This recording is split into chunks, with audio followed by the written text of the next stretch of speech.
ಅಂದರೆ ಬರೀ ಡ್ರೈ ನೀರನ್ನ ಕ್ಲೀನ್ ಸ್ಟಾರ್ಟ್ ಮಾಡಿ ಹಿಡಿದ್ರೆ ನೀಟಾಗಿ ನಾಯಿಜೆಲ್ಲಲ್ಲಿ, ಈಗ ನಾಯಿಜೆಲ್ಲಲ್ಲಿ ಕಟ್ಕೊಳ್ಳೋ ಪ್ರಾಬ್ಲಮ್ ಹೇಳ್ತಾರೆ ರೈತರು. ನಾಯಿಜೆಲ್ಲಲ್ಲಿ ಅಥವಾ ಇದರಲ್ಲಿ ಯಾವುದೇ ರೀತಿ ಡಸ್ಟು ಗಿಸ್ಟು ಕುತ್ಕೊಳ್ಳಲ್ಲ, ಎಲ್ಲ ಕ್ಲಿಯರ್ ಆಗಿಬಿಡುತ್ತೆ. ಇಲ್ಲಿ ಒಳಗಡೆ ಇರುತ್ತೆ ನೋಡಿರಿ ಲ್ಯಾನ್ಸು, ಈ ಲ್ಯಾನ್ಸಲ್ಲಿ ಪೂರ್ತಿ ಏನು ಡಸ್ಟ್ ಇಲ್ದಂಗೆ ಕ್ಲಿಯರ್ ಆಗಿಬಿಡುತ್ತೆ. ಇದರೊಳಗಡೆ ಇರೋದು ಲ್ಯಾನ್ಸಲ್ಲಿ ಏನು ಇಲ್ದಂಗೆ ಕ್ಲಿಯರ್ ಆಗಿಬಿಡುತ್ತೆ. ಬರೀ ನೀವು ಔಷಧಿ ಹಾಕಿ ಹಂಗೆ ಇಟ್ಟರೆ ಒಳಗಡೆ ಔಷಧಿದು ಡಸ್ಟ್ ಇರೋದೆಲ್ಲ ಅದೆಲ್ಲ ಕುತ್ಕೊಂಡು ಕಟ್ಕೊಂಡು ಬೇಗ ಹಾಳಾಗೋ ಅಂತ ಇದಿರುತ್ತೆ.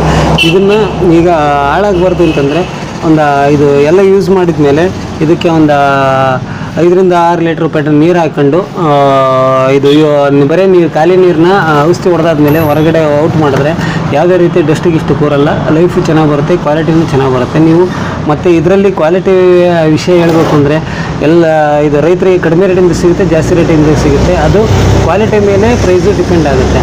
ಈಗ ಎಲ್ಲದು ಒಂದೇ ಮೆಟೀರಿಯಲ್ ಅಂತೇಳಿ ಕಂಪೇರ್ ಮಾಡೋಂಗಿಲ್ಲ. ಕೆಲವೊಂದು ಮಾಡಲ್ ಇರುತ್ತೆ, ಹಂಗಾಗಿ ಒಂದೊಂದು ಮಾಡಲ್ಗೂ ಒಂದೊಂದು ರೇಟ್ ಕಂಪೇರ್ ಆಗುತ್ತೆ. ಕ್ವಾಲಿಟಿ ಮೇಲೂ ಪ್ರೈಸು ಡಿಪೆಂಡ್ ಆಗುತ್ತೆ. ನಿಮ್ಗೆ ಯಾವ ರೀತಿ ಮಾಡಲ್ ಬೇಕು, 4 ಸ್ಟ್ರೋಕ್ ಬೇಕಂದರೆ 4 ಸ್ಟ್ರೋಕ್ ಸಿಗುತ್ತೆ, 2 ಸ್ಟ್ರೋಕ್ ಬೇಕು 2 ಸ್ಟ್ರೋಕ್ ಸಿಗುತ್ತೆ. ಬಂದು ಒಂದ್ಸಲ ವಿಸಿಟ್ ಮಾಡಿ.